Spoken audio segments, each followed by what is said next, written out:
ese 5 u 8% que es el margen que usted me dice que le pagarían a las gestoras de salud y vida, ¿no es lo mismo que plantea la ponencia del gobierno para pagarles? Por supuesto, o sea, tengamos presente que la alternativa es una modificación que se hace al texto que nos envían a nosotros desde Cámara de Representantes, que fue la ponencia última que se aprobó.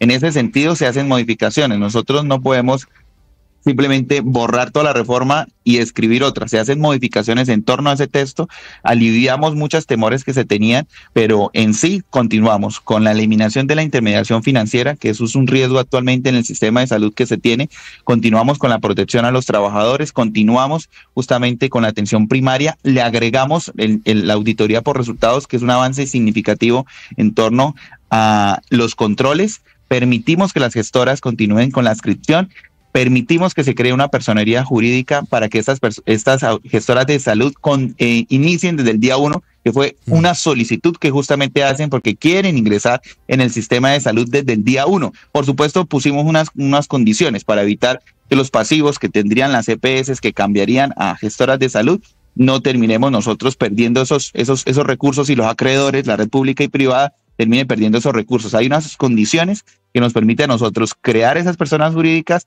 y tener mucha más transparencia. Actualmente en el sistema de salud uno de los principales problemas es la integración vertical y el conflicto de intereses que hay entre las EPS y su propia red. Nosotros resolvemos eso justamente permitiendo que desde el ADRE se cree una auditoría externa, es decir, ni el ADRES, ni la GP, ni las gestoras de salud que se convertirían en EPS harían esa auditoría a su propia red, sino un tercero. Estos recursos, por supuesto, saldrían de los pagos que se harían a las gestoras de salud y vida, pero nos permite a nosotros tener una tranquilidad y evitar que suceda lo que actualmente sucede. Es decir, detectamos los problemas, identificamos soluciones y presentamos esta propuesta. Sí, senador, ¿en su ponencia alternativa se mantienen los equipos básicos de salud, los que plantea el proyecto del gobierno? Por supuesto, los equipos básicos de salud son elementales y hacen parte de la atención primaria. Ahora, tengamos presente que las modificaciones que nosotros hacemos buscan los controles y buscan justamente evitar que las personas hoy en día que tienen temor a un cambio en el sistema de salud, que por supuesto los cambios generan preguntas, los cambios generan temores, pero hay que hacer los cambios. Es decir, el peor escenario que tenemos actualmente es no hacer nada. Es decir, si la reforma efectivamente se termina archivando, como podría pasar en torno a los anuncios que han hecho los senadores, es una eventual realidad que vamos a tener. Al siguiente día, como responsables como ciudadanía, como actores del sistema, como gobierno, debemos sentarnos a plantear seguramente una nueva reforma que debe solucionar los problemas que tenemos en el sistema. O sea, hoy en día el sistema se cae a pedazos, se necesitan cambios, solo 5 EPS estarían cumpliendo. Y no es una crisis de hoy, es una crisis que ha pasado gobierno tras gobierno. Cada gobierno termina interviniendo EPS, terminan liquidándose y terminan generando deudas a la red pública y privada que la quiebra. Retoma usted casi que al pie de la letra el discurso del presidente Gustavo Petro. Senador Fabián Díaz, si usted dice efectivamente, si se hunde la reforma, y todos lo han dicho, se necesita una reforma a la salud.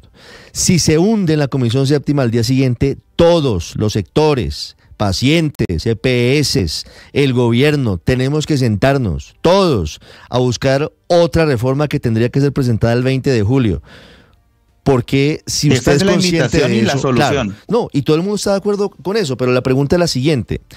¿Por qué, si ese escenario es tan claro, usted decide presentar una ponencia alternativa y no se suma a la ponencia negativa para buscar una construcción consensuada de algo que sí tenga vocación de pasar en el Congreso a partir del próximo 20 de julio?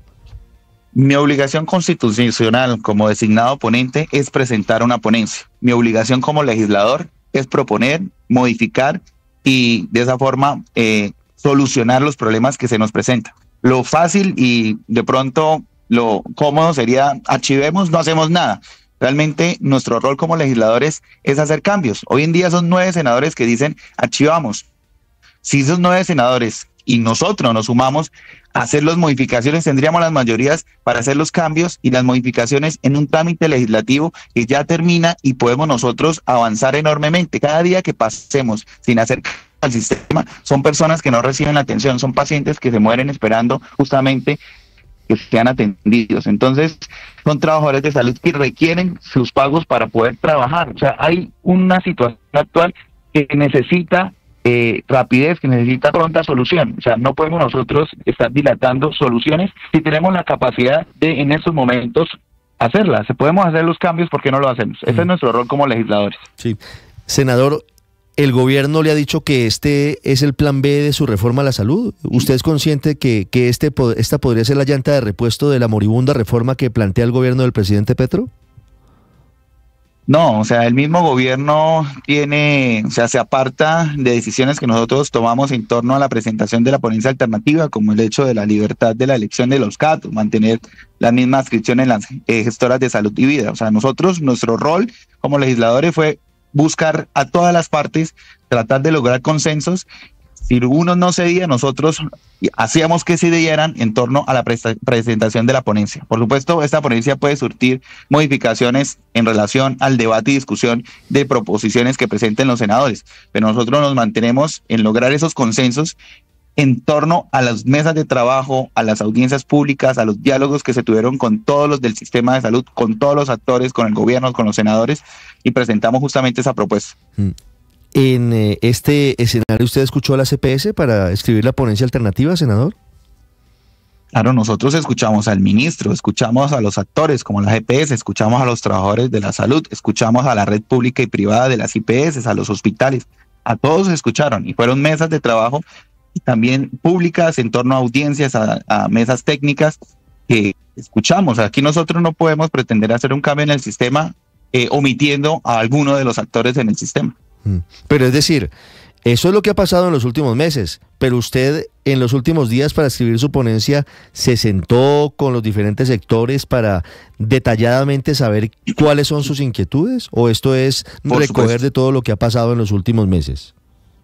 Hace parte del trabajo que se adelantó en la comisión y de las últimas discusiones y diálogos que hemos tenido en los días previos a la presentación de la ponencia. O sea, aquí no hemos parado ni un solo día de escuchar propuestas de unos y de otros. Es por eso que la invitación es a leer la ponencia alternativa, que si bien hablamos de unos puntos principales, tiene diferentes cambios. Son una ponencia de 500 hojas y a las 2-3 horas salen a decir que es la misma cuando no tienen de pronto realmente la dedicación de leer todos los cambios, ajustes que hacemos que mejoran sustancialmente el texto. Sí, senador, en su proyecto de reforma, en su ponencia alternativa, ¿se mantiene el subsidio a la oferta como está en el proyecto del gobierno?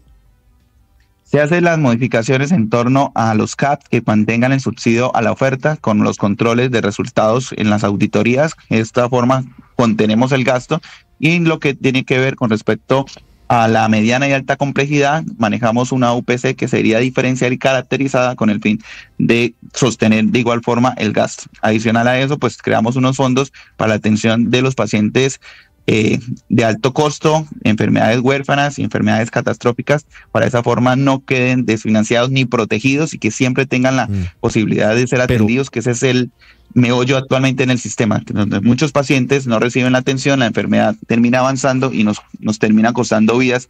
Ese es el objetivo justamente del sistema de salud, salvar vidas, algo que actualmente en la mayoría de los casos no se está cumpliendo por la falta de atención. Pero entonces usted le da la razón a los opositores. Si mantiene el subsidio a la oferta como está en el proyecto del gobierno, básicamente es el proyecto del gobierno, senador Díaz.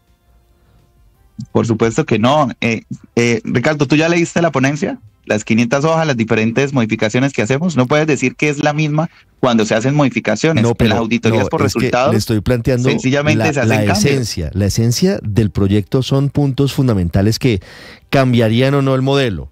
Entonces, por eso le estoy planteando la pregunta y usted me dice que sí, que mantiene tal como está en el proyecto del gobierno el subsidio a la oferta. Eso, de acuerdo con los expertos, acaba con el aseguramiento y la gestión integral del riesgo como funciona hoy. Es decir, está cogiendo usted en su mayoría los ejes de la reforma del gobierno. Y pues eso no es bueno ni malo, pero pues hay que admitirlo. Claro, pero aquí hay algo bien curioso, porque tenemos dos grupos de expertos, porque justamente en los diálogos que nosotros no, claro, pues obviamente también está la doctora Carolina Corcho, con quien usted bailaba en los diálogos en Bucaramanga. Claro que hay expertos de un lado y del otro. Yo hablo de los expertos que han estado durante años en el sistema de salud. Pero justamente en los diálogos que nosotros tuvimos, no solamente, por supuesto, la exministra, sino también se tuvieron diferentes expertos que nos dan justamente la razón de mantener un subsidio en la oferta para lograr la atención primaria, que es el enfoque que se está dando en este sistema de salud. Un sistema de salud que va acompañado a las recomendaciones internacionales de la atención primaria, que de ahí justamente es donde nosotros estamos acompañando esta propuesta que se está presentando. Sí. Senador, ¿cuánto cuesta su reforma a la salud, su ponencia alternativa? ¿En cuánto estima usted que sería el costo para el Estado colombiano? El costo como tal lo tiene que hacer el análisis, por supuesto, el Ministerio de Hacienda, porque esta es una ponencia diferente. Se hacen unos ajustes en torno a los controles y a las auditorías por resultados, que eventualmente lo que podemos nosotros encontrar es una reducción significativa en los gastos de salud, que eso es algo que en los que nosotros estábamos enfocándonos. Pero los cálculos como tal es el Ministerio de Salud el que tiene que entrar a otorgar el aval, por así decirlo. En ese momento hay un aval de la ponencia alternativa, la ponencia de gobierno, que es la que se presenta por parte de los 4 senadores del pacto. Nosotros presentamos una alternativa y en la medida que el desarrollo del debate, pues tendrá que el Ministerio de Hacienda entregar un aval con respecto a esta ponencia que nosotros estamos entregando. Sí, mire, estoy leyendo, por ejemplo, documentos que plantean expertos que van en el mismo sentido, senador Díaz. Luis Jorge Hernández es uno de los epidemiólogos más importantes del país. Es un hombre que es muy estudioso y él básicamente coincide en eso. La ponencia alternativa del senador Fabián Díaz Plata es la misma ponencia del gobierno, no tiene nada de alternativa. ¿Usted cómo disiparía esas voces que dicen que al final lo que hay aquí es una misma intención del gobierno pero en cuerpo ajeno? Son voces de opositores que nada que lo que nosotros presentemos pues seguramente les va a gustar. Nosotros hacemos cambios, ajustes en torno a diálogos que tuvimos con los diferentes actores y ellos encuentran, por lo menos en esta ponencia alternativa, una disminución en temores que podrían llegar a tener en torno a la presentación de la ponencia de gobierno. Nosotros en ese sentido hicimos ese trabajo de diálogo y presentamos esta propuesta. Que a algunos les gustará, a otros no. La realidad es que se tienen que hacer cambios, nosotros proponemos un cambio. Si no es este, sigamos discutiendo y si eventualmente se archiva, pues hay que presentar otra propuesta. Escuchamos, por supuesto, la contraparte que nos presente también alternativas y de esa forma hagamos los cambios, porque si continuamos como estamos, el sistema está destinado a colapsar y no es en este gobierno. ¿Cuántas EPS se liquidaron en el anterior gobierno? ¿Cuántas se han liquidado en los anteriores? No cumplen con reservas técnicas, no cumplen con los mínimos de solvencia. Esa es una realidad. Entonces hay que hacer cambios, por supuesto. Nosotros proponemos uno, si este no sirve, pues reunámonos y sentámonos una vez más, pero la dilación, los tiempos que nosotros nos demoremos, nos cuesta vidas. Sí, quien está dilatando en este caso es la senadora Marta Peralta, que no ha convocado para que se discutan las ponencias. Le aclaro, ¿no? Pues esperamos la próxima semana que se inicie la discusión. Yo siempre he dicho, esto está hace 15 días, esto está hace 15 días en la Comisión Séptima y no han querido convocar, entre otras cosas, ¿no?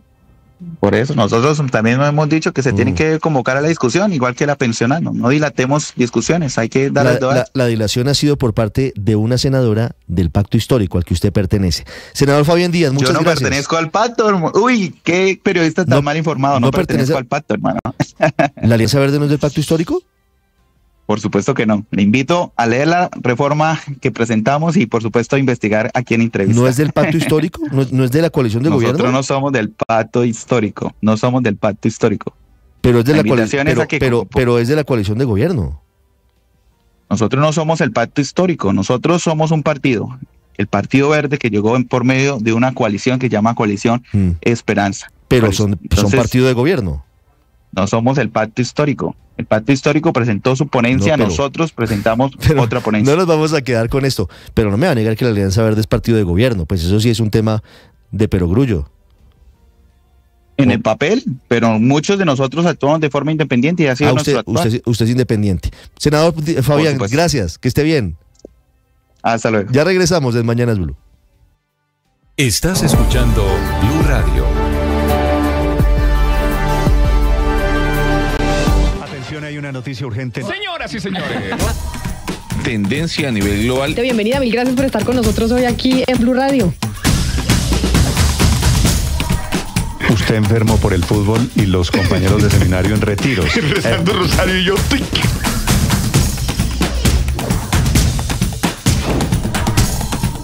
En noticia del momento urgente en Blue Radio. Blue, más que radio.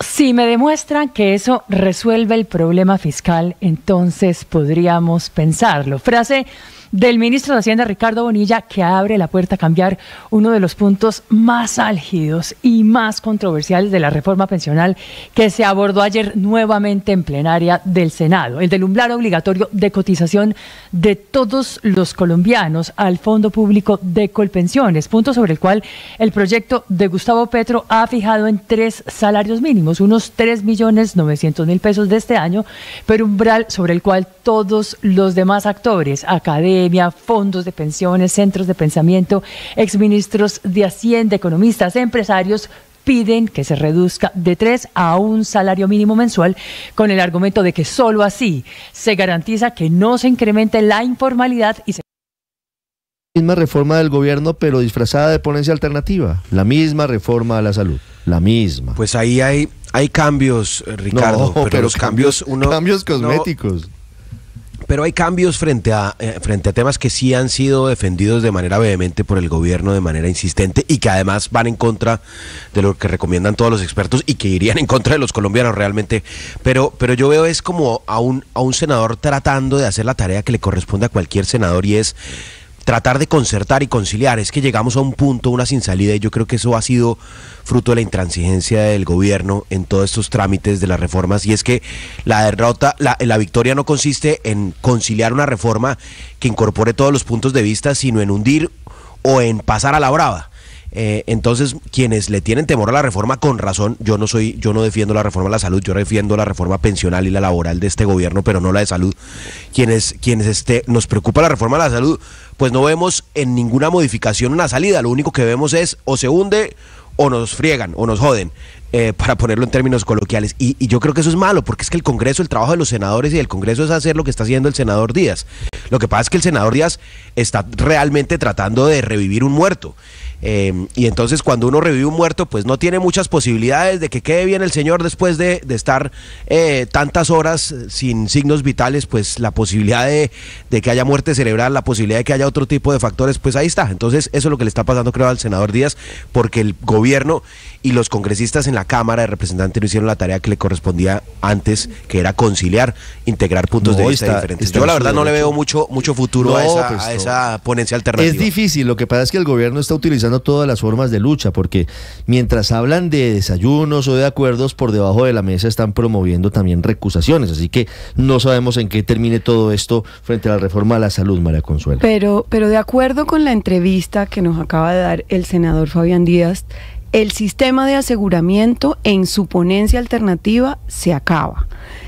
El ADRES sigue siendo el gran pulpo todopoderoso que va a manejar los recursos de la salud como pagador único.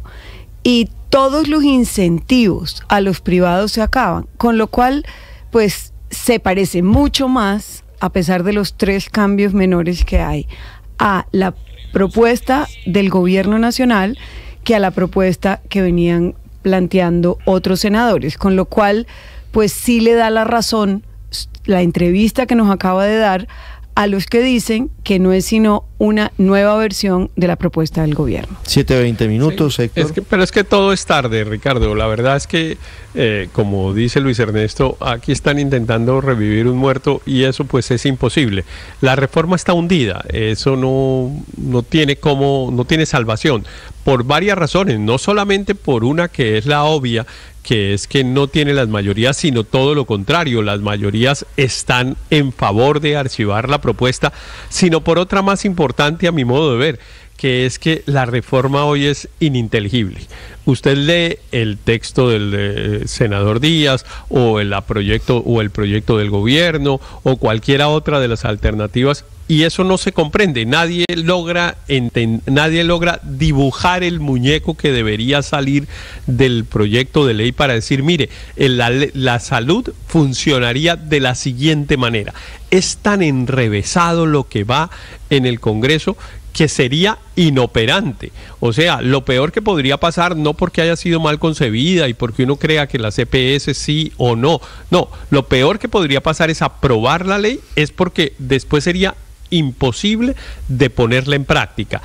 Pero además, en la democracia, ese tema de los consensos, pues sí, forma parte del diálogo democrático, pero las decisiones no se toman así, las decisiones se toman por mayoría, y en este caso las mayorías están por archivar el proyecto, así que todo esto es un rito hasta llegar al momento de la sepultura, hasta que después la semana entrante vamos a estar viendo impedimentos, recusaciones, insultos de un lado, insultos del otro, todo parte del rito, como los cánticos en los ritos funerarios, todo parte del rito, hasta que en algún momento va a tocar decir, bueno, votemos. Y tienen que comenzar por votar una propuesta de archivo que tiene 9 votos de 14.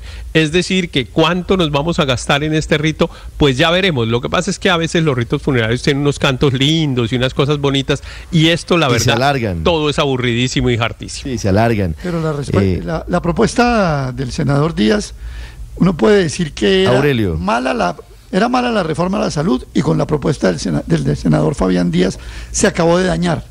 Es peor lo que nos ha dicho Díaz ahora.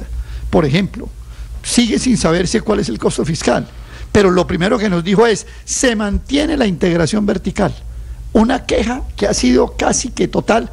Él lo primero que nos tira es que le va a mantener a la CPS en la integración vertical. Eso que estaba medio entre telones, digamos, en la propuesta original del gobierno, con la del senador Díaz queda igual, pero al final al gobierno le importa lo que diga cualquier cosa en la reforma alternativa. Y voy a decirle por qué, Ricardo, porque es que al gobierno lo que le interesa es que salga cualquier cosa del Senado para después ir a conciliar con la de la Cámara. Entonces, ese es un truco, ellos por eso quieren que salga cualquier cosa, no importa lo que salga del Senado, lo importante es que una vez salga del Senado, va a conciliación con la Cámara y tratan de imponer la de la Cámara, que se interpreta de alguna manera mejor que la original. Yo creo que ese truco, que cualquiera que tenga idea de medio de la mecánica del Congreso lo entiende, y mucho más los senadores, pues lo va a llevar definitivamente al entierro, como han dicho aquí mis compañeros de panel. Yo creo que esa reforma a la salud, ahora, peor si aprueban la de Díaz.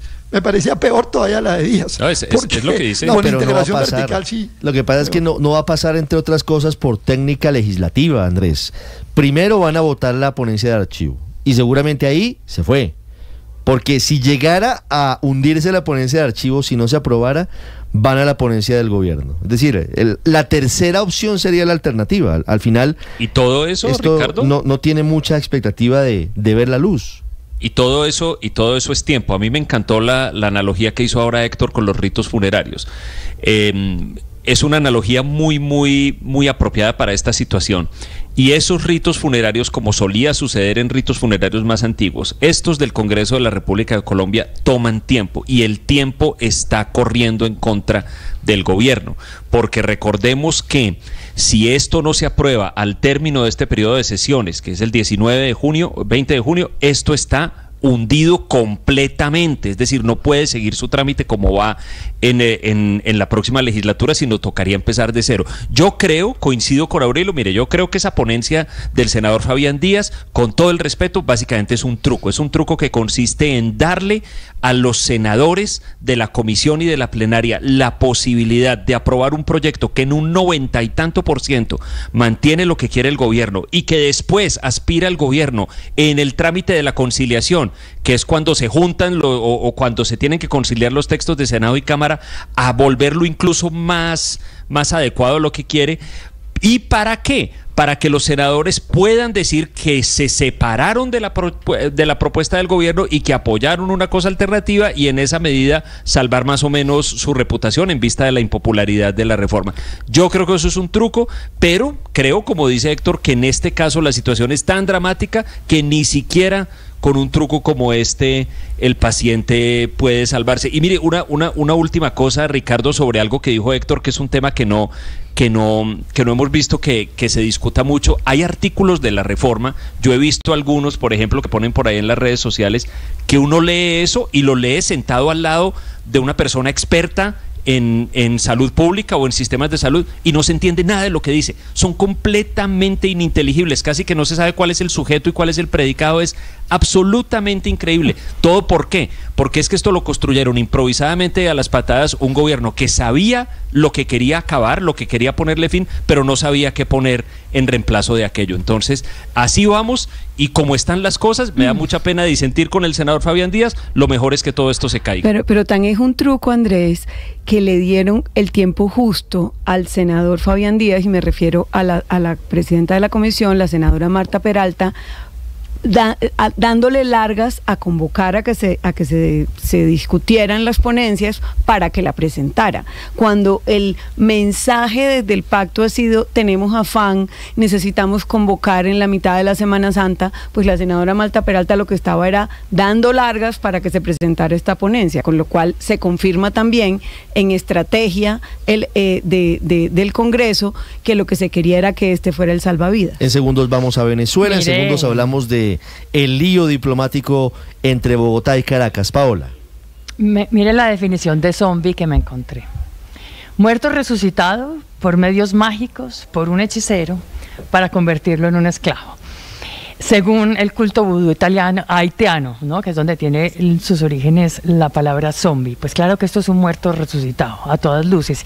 Y tampoco creo que haya tenido, el diálogo con la CPS, que en teoría nos había dicho a nosotros el senador Fabián Díaz, por muchísimas razones, entre otras porque mire lo que dice aquí en la página 24 de las 458 de la ponencia alternativa. Dice: facultades a la Superintendencia Nacional de Salud.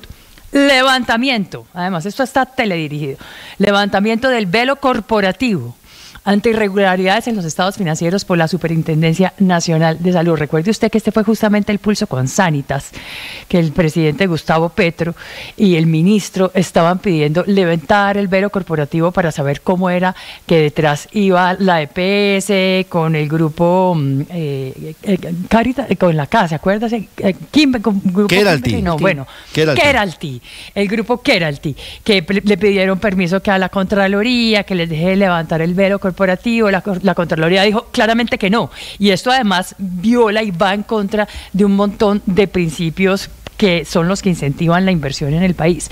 Es imposible que esto haya contado con el visto bueno de las EPS, Ricardo, a mí que no me vengan con ese cuento, por muchas otras razones, pero entre otras por esto de supuestamente pues que queden totalmente desnudas y descubiertas cuando tengan que demostrar cómo están estructuradas y hechas, Ricardo, societariamente detrás. Olvídese, esto no tiene mayores consensos. Y me llama también la atención que nos dice el senador Díaz, finalmente, muy brevemente, que es que se les da mucho juego a las personas que tienen enfermedades huérfanas o de alto costo, que son 85,000 personas cuyos tratamientos mensuales al mes cuestan 90 millones de pesos. Pero, señor, no puede decir ni siquiera cuáles son los costos de eso, es decir, tampoco tienen ni siquiera lápiz, papel y una mínima calculadora, Ricardo, para poder decir que tiene cómo sustentar todas esas cosas que se para finalizar, tengo al candidato presidencial venezolano Enrique Márquez en línea. Muy brevemente, para finalizar, Daniel, por favor.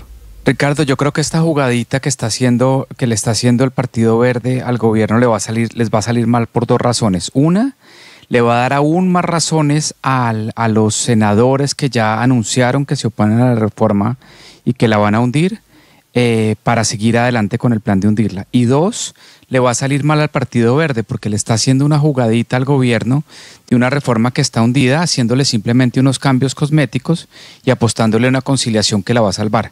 Eso no va a pasar y va a salirle mal tanto al gobierno nacional como al Partido Verde, que tendrá que salir necesariamente a explicar cuál es la jugada que le está haciendo el gobierno y sobre todo a cambio de qué. Eso sí, esa verdad siempre termina revelándose. A cambio de qué el senador Fabián Díaz va a terminar tratando de salvar un muerto que está imposible ya de resucitar. Además, Daniel, no resuelve el problema la ponencia alternativa tampoco. El problema del sistema de salud es el déficit financiero que tiene. Y no se habla de eso. Vuelven a decir, no sabemos, le corresponde al Ministerio de Hacienda averiguar, primero, cuánto cuesta y segundo, de dónde va a salir la plata. O sea, en últimas, esta tampoco resuelve el problema que tiene el sistema de salud. 7:31, ya regresamos en Mañanas Blue con Enrique Márquez desde Caracas. Estás escuchando Blue Radio. Atención, hay una noticia urgente. Señoras y señores. Tendencia a nivel global. Bienvenida, mil gracias por estar con nosotros hoy aquí en Blue Radio. Usted enfermo por el fútbol y los compañeros de seminario en retiros. Rezando rosario y yo.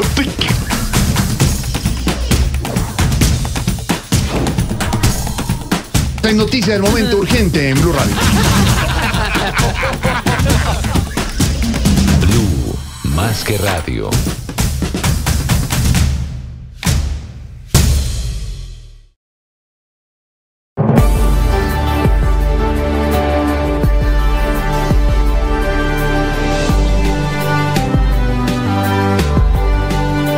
Lidiamos con enfermedades mentales y con conflictos emocionales, y es muy difícil hablar de eso en voz alta.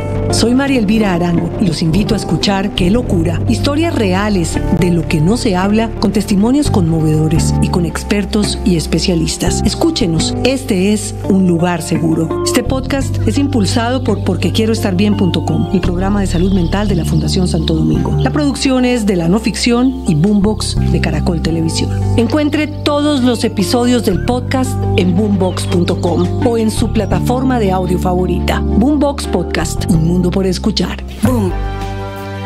Santiago, al final, ¿cuántos candidatos presidenciales están inscritos ante el Consejo Nacional Electoral en Venezuela? La lista, Ricardo, es de 13 candidatos. Entre esos, Nicolás Maduro, Manuel Rosales, Edmundo González, José Brito, Benjamín Rauseo, el conde del Guacho, el comediante, Luis Eduardo Martínez, es decir, una larga lista, y por supuesto también Enrique Márquez, que a última hora allí el día lunes también logró inscribirse, pero 13 en total hasta ahora. Eso podría cambiar porque puede haber alianzas, uniones, apoyos, pero hasta ayer inscritos y admitidos, que era un segundo paso que sí ha aprobado el CNE, son 13 los candidatos. ¿De qué partido político o por cuál partido político se inscribió Enrique Márquez? Es por una organización nueva, Ricardo, realmente no muy conocida, se escribió Enrique Márquez, y sorpresivamente, y ayer lo preguntábamos, y seguramente nos escuchó ahorita ya al aire, le preguntábamos en distintas ruedas de prensa de la oposición, y a la misma oposición le sorprendió que Enrique Márquez estuviese allí inscribiendo su nombre. No era esperado, pero bueno, tampoco fue que cayó mal ni mucho menos, ¿no? Veo el partido político Centrados. Exactamente, Centrados, ese es el nombre. Fue rector del Consejo Nacional Electoral, es uno de los candidatos a la presidencia inscritos ante el Consejo Nacional Electoral en Venezuela. Señor Márquez, buenos días. Muy buenos días, un placer estar con ustedes y a su orden. Muchas gracias por atendernos. Señor Márquez, ¿cómo se dio su inscripción? ¿Al final usted estaba con la plataforma de Unidad Democrática o siempre tuvo la intención de inscribirse aparte a la aspiración presidencial en Venezuela? Bueno, inicialmente debo decir que mi candidatura es una candidatura independiente, respaldada por el partido Centrados en la gente. En este caso, yo me mantengo en la independencia política desde hace varios años.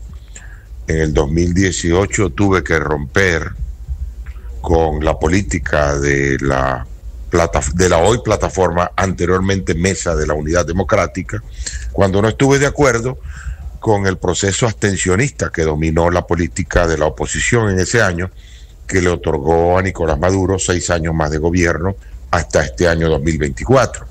Desde ese año, es decir, hace ya 6 años, tengo independencia política, y en el año 2021, es cierto, estuve por un par de años, hasta el 23, hasta el año pasado, como rector del Consejo Nacional Electoral, por supuesto, en independencia política. En este caso he recibido una propuesta que no es tan reciente, desde hace algunos meses, de la organización política Centrados. Esta organización política tuvo algunos inconvenientes, como la mayoría de los partidos políticos en Venezuela, para poder postular.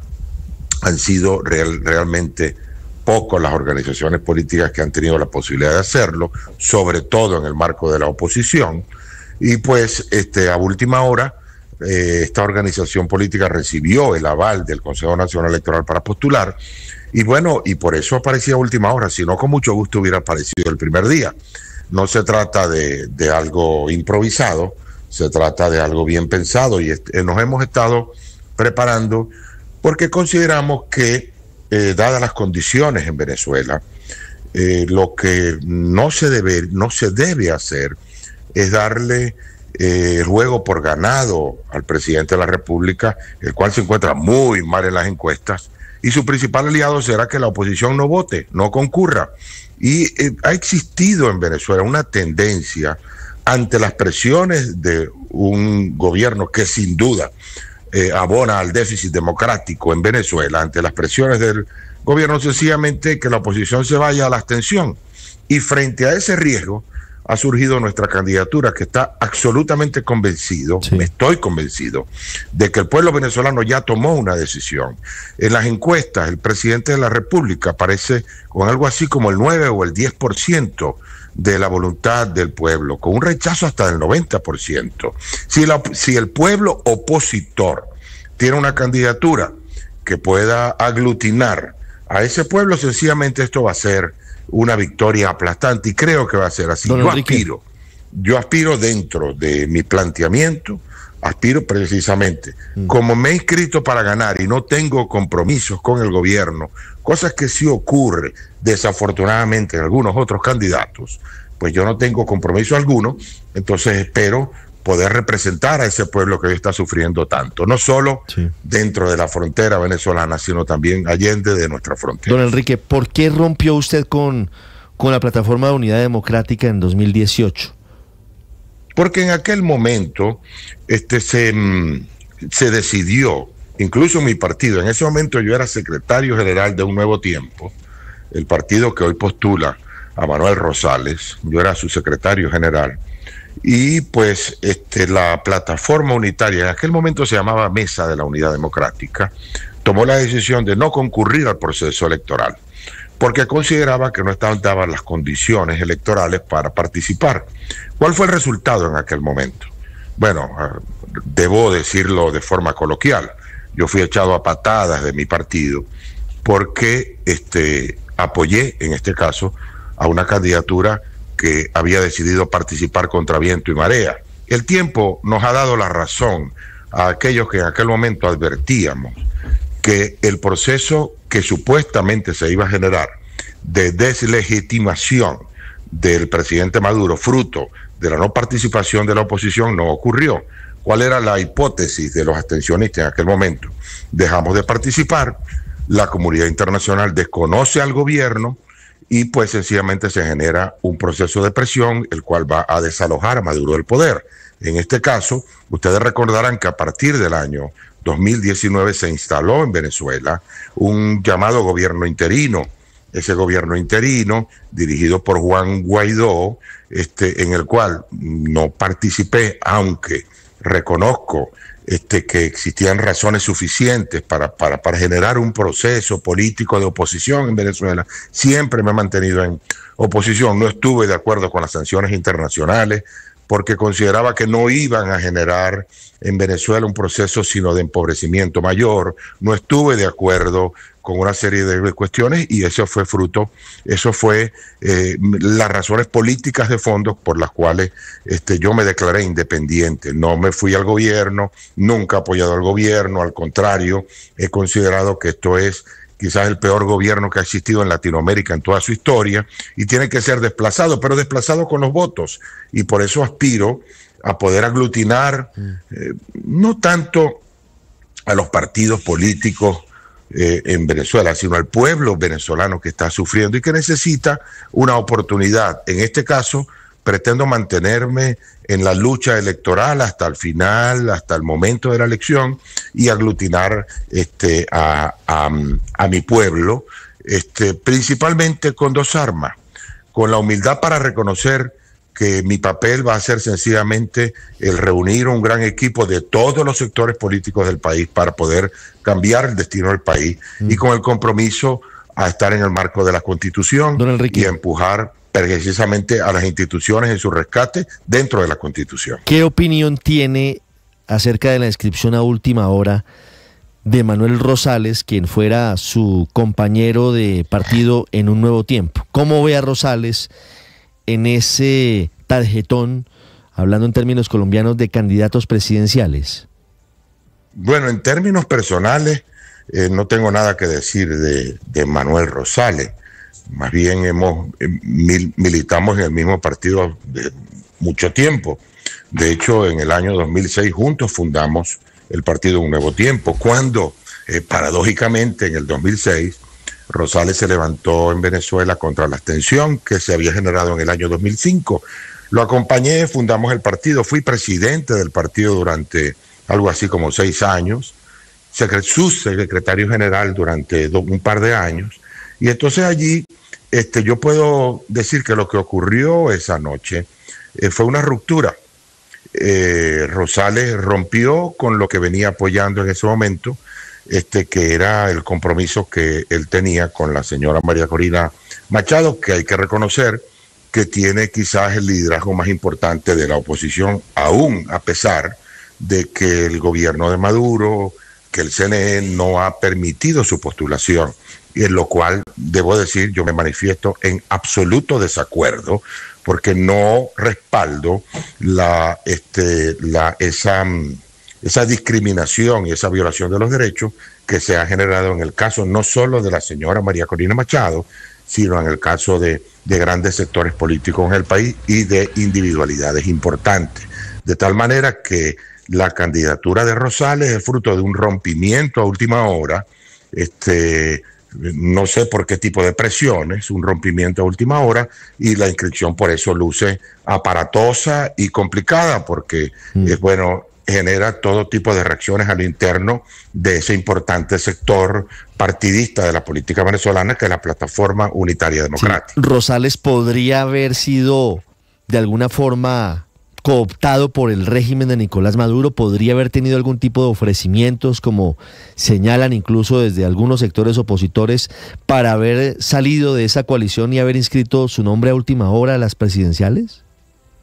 Bueno, la actitud con la cual él se inscribió deja entrever eso. Yo no tengo ninguna constancia de que eso sea así, pero en este caso, la forma como lo hizo deja entrever que tuvo presiones más allá de lo normal, porque hasta última hora estuvo sentado en la mesa con la señora Machado y con el resto de los factores, de tal manera que su inscripción atropellada obviamente debe responder a presiones que ya saldrán a la luz pública.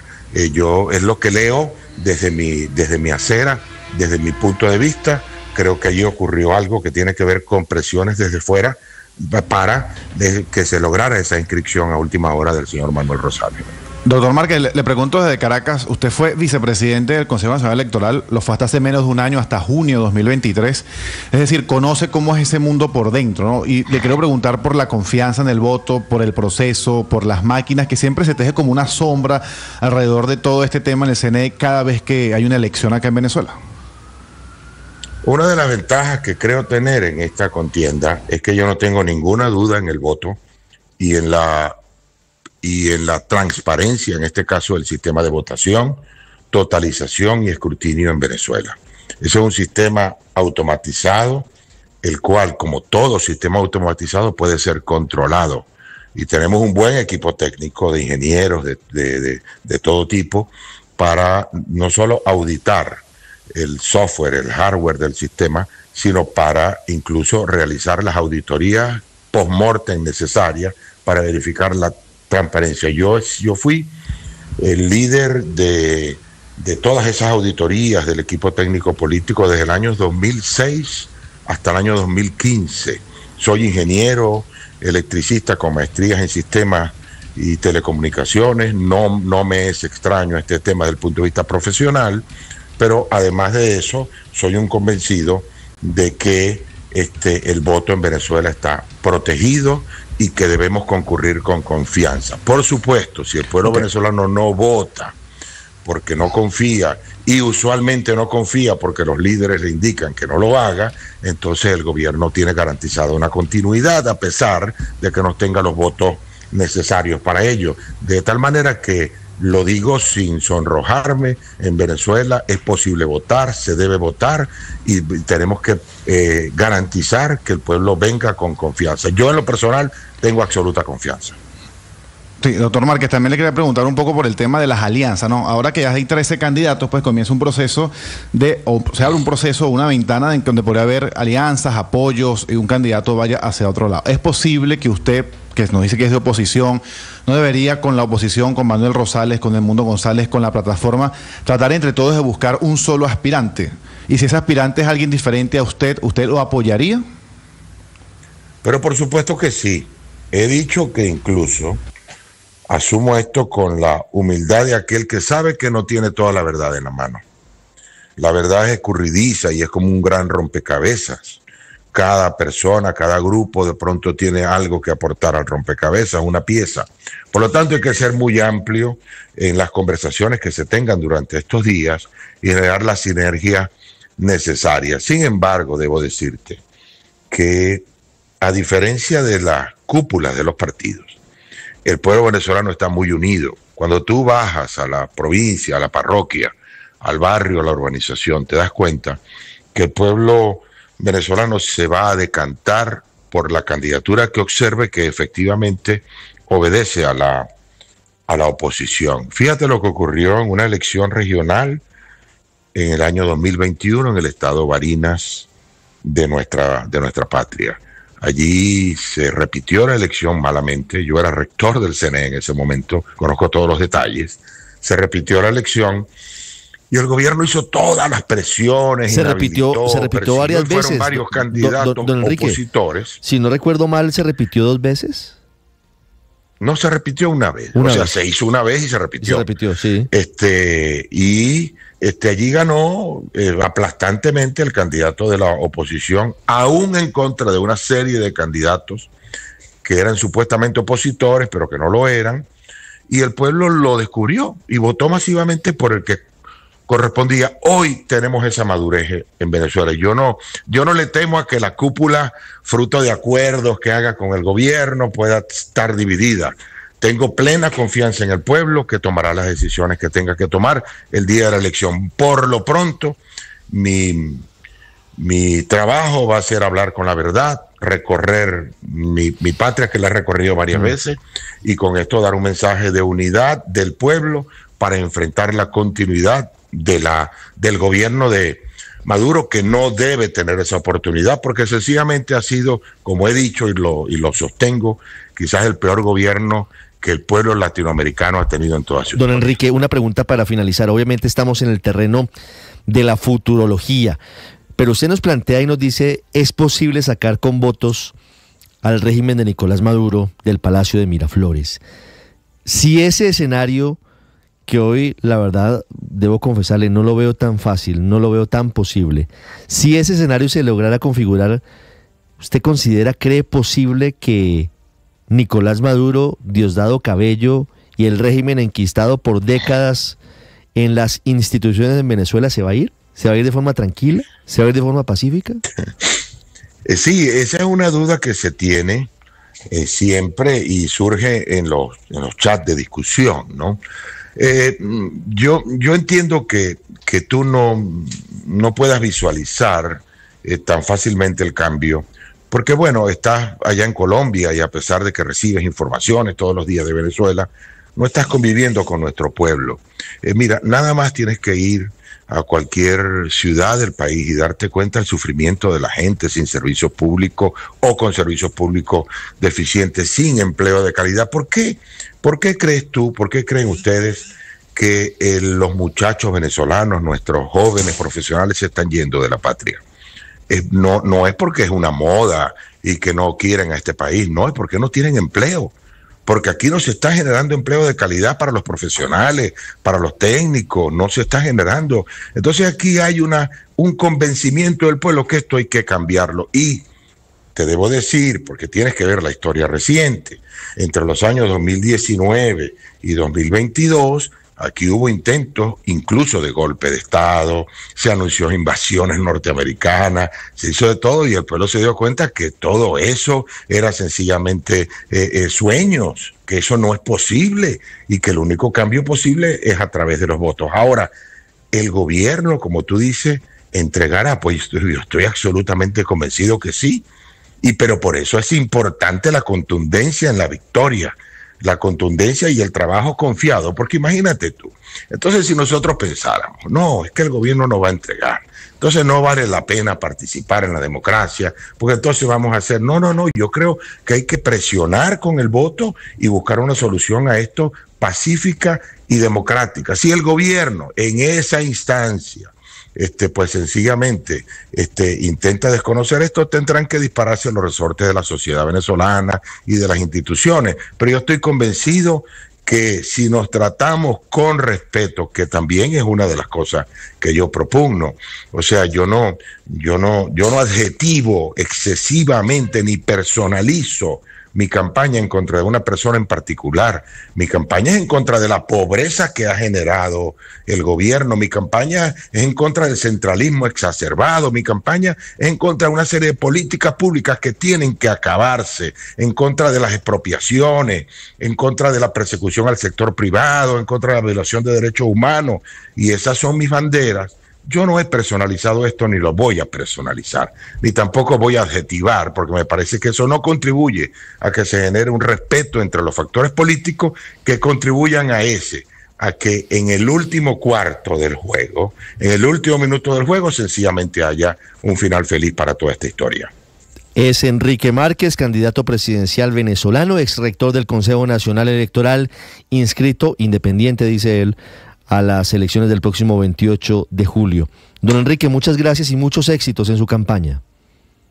Muchas gracias por esta bella oportunidad y aprovecho para enviarle un abrazo a todos los venezolanos que viven en nuestra hermana patria y que me están escuchando, para decirles tengan fe y esperanza que con el favor de Dios y el voto del pueblo venezolano estaremos pronto abrazándonos bajo nuestro sol venezolano. Don Enrique, mire, antes de que se me vaya, quiero hacer una pregunta sobre un mensaje en Twitter que escribió ayer el presidente de Colombia, Gustavo Petro. Quiero su opinión sobre lo que escribió, respondiéndole al presidente Nicolás Maduro, que dijo que había una izquierda cobarde, que no condenaba los supuestos atentados que se estaban planeando en su contra. No hay izquierda cobarde, dice el presidente Petro. Hoy la probabilidad de, a través de profundizar la democracia, cambiar el mundo. Hay la probabilidad de, a través de profundizar la democracia y cambiar el mundo. La magia de Chávez fue proponer democracia y cambio del mundo. La revolución de hoy es transformar el mundo profundizando la democracia. ¿Qué opinión tiene frente a ese mensaje? ¿Usted apoya, considera que Hugo Chávez propuso democracia y cambio del mundo? En el momento en que Hugo Chávez llegó al poder en 1998, sí, tomó decisiones importantes en el fortalecimiento de la democracia. Luego eso, incluso en el año ya 2009, cuando él mismo propuso una reforma de la Constitución para establecer la reelección indefinida, eso empezó a caminar en otra dirección. La reelección indefinida es un peso terrible sobre el desarrollo institucional en Venezuela. Pero a partir de allí se generó un déficit democrático increíble.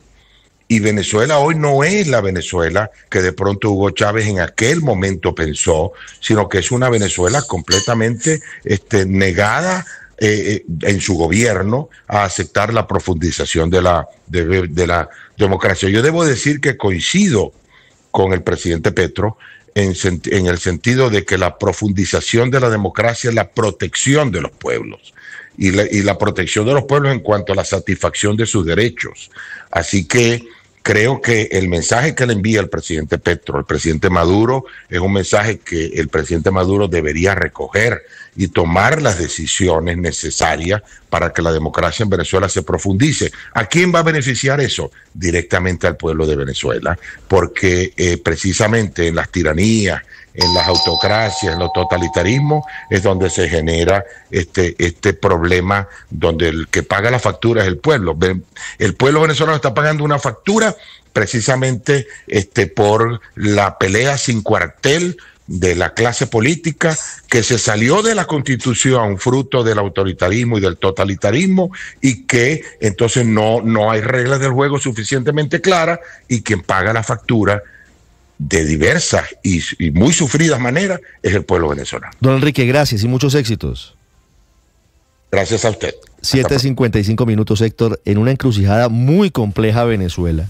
Y Colombia entra a jugar en toda la ecuación a propósito del comunicado de ayer de la Cancillería colombiana, que además me parece, en mi opinión, sumamente cuidadoso. Otros han dicho que es un comunicado tibio, pero que da en el clavo sobre lo que estaba ocurriendo. La respuesta es desproporcionada, es una respuesta desapacible de la Cancillería venezolana. Y luego la discusión en la que nos meten Nicolás Maduro y Gustavo Petro, perdóneme. La izquierda cobarde, le dice Maduro, Petro dice no, Chávez proponía democracia y cambio del mundo, que esa era la magia, el mágico Hugo Chávez. Sí, pues lo grave del trino del presidente Petro es precisamente como esa especie de loa a Hugo Chávez, que aquí no nos puede caber duda que quien rompió el régimen democrático venezolano fue Hugo Chávez y se convirtió en dictador. En eso no puede haber ninguna discusión en la historia. Maduro resultó peor que Chávez, pero el que rompió la democracia en Venezuela e instaló una dictadura se llama Hugo Chávez. Eso pues tal vez el presidente lo olvida o él no comparte la interpretación de la historia, pero a mí me parece que hay pues suficientes evidencias como para que ese sea un hecho indiscutible de la historia de no solo de Venezuela, sino de América Latina y del mundo, porque además Chávez intentó también romper las democracias de otros países de América Latina y lo logró en algunos, como en Nicaragua, por ejemplo, que en buena parte es hijo de la dictadura chavista. Pero a mí me parece, Ricardo, que el resto del trino del presidente Petro y especialmente el comunicado de ayer son una imprudencia. Yo ayer dije que el gobierno debería mantenerse como ha intentado hacerlo en los canales diplomáticos. La diplomacia no se hace a través de Twitter. Así usted sea cuidadoso en las palabras, como lo fue el gobierno del presidente Petro, que hizo un comunicado que a algunos les pareció tibio. Pero es que en esto sí era mejor seguir un consejo. Si sus enemigos, o en este caso sus opositores, le están diciendo que haga algo, piénselo dos veces. Cuando se levanta toda la oposición del gobierno del presidente Petro a decirle, pero usted ¿por qué no ha insultado a Maduro y por qué no ha hecho tal cosa? Era porque no convenía hacerlo. Y claro que hacerlo, aún en forma cuidadosa, no salía sino mal como salió. Pues yo en cambio sí agradezco. María Consuelo. Agradezco que la Cancillería colombiana defienda los principios democráticos que nos han caracterizado durante más de 200 años.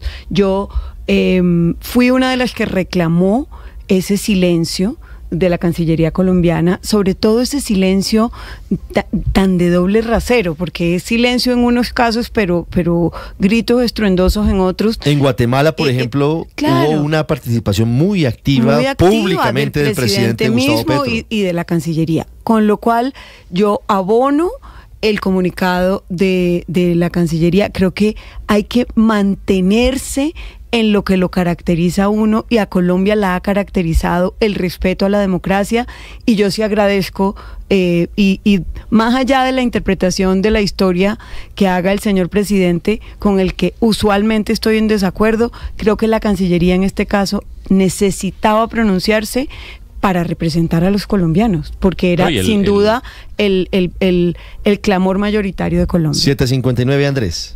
No, y el trino de ayer del presidente Petro, yo estoy de acuerdo con la intención y el propósito del trino, y me parece bien, salvedad hecha de unos asuntos ahí como de tipografía y ortografía, porque es que el trino es una reacción a un pronunciamiento de Nicolás Maduro, que califica de izquierda cobarde a los gobiernos que según él no condenan los atentados que según él existen en su contra. Entonces yo creo que la reacción del presidente Petro va en la dirección correcta, que es una reacción en defensa de la democracia.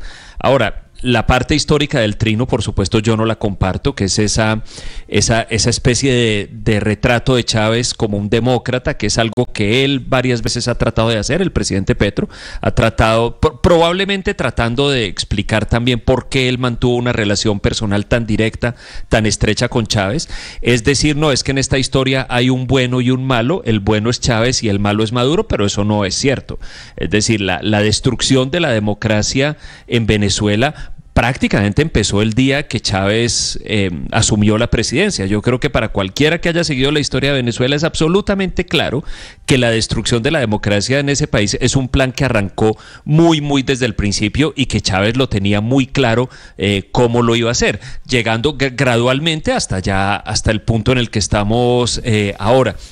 Entonces, Ricardo, es que de acuerdo, yo con ese punto no puedo compartirlo, pero comparto el espíritu del trino, que es hacer el recordatorio de que la izquierda tiene que tener un compromiso con la democracia y lo celebro, ¿no? Como colombiano. Luis Ernesto, 8 minutos.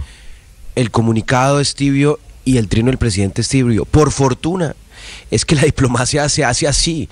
Si la diplomacia se hace de manera altisonante, con gritos, pues ¿para qué diplomacia? Para eso están las armas, para eso están otras maneras de resolver los conflictos. Y recordemos de dónde venimos. Venimos de una diplomacia altisonante, que fue la de Iván Duque, que terminó en una ruptura total de relaciones con Venezuela. ¿Y quiénes sufrieron realmente? Pues los colombianos que están en la frontera. Pensemos en los colombianos que viven en la frontera, que no les conviene tener una relación rota, tampoco